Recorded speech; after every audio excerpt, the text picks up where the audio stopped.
朋友们，大家好。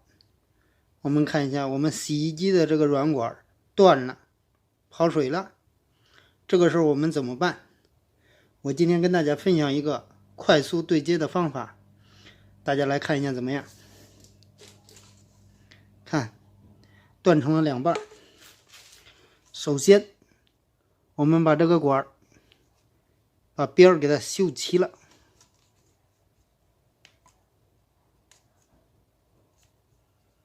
看见了没？我们再来修这边。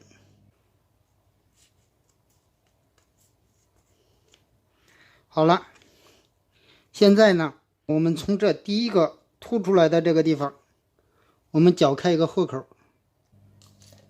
大家看到了吧？这一个豁口，然后我们把这个也剪一个豁口。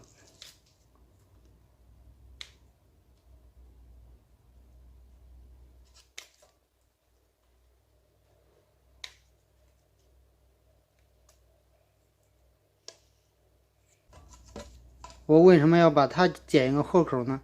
就是它可以收。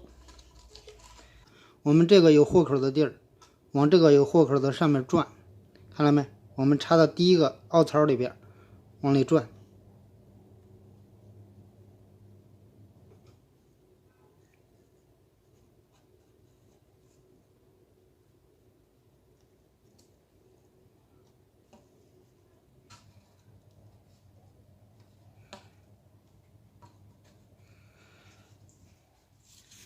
这个时候我们已经接上了，看见了没，朋友们？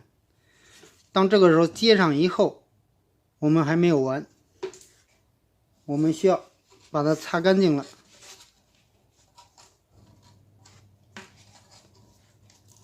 然后用我们的胶布把它缠上。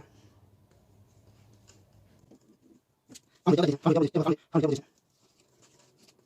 大家就一定要按紧，否则很漏水。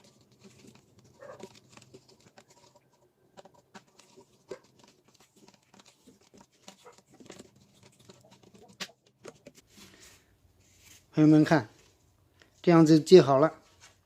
我往里灌点水看一下，我们看一下它漏不漏。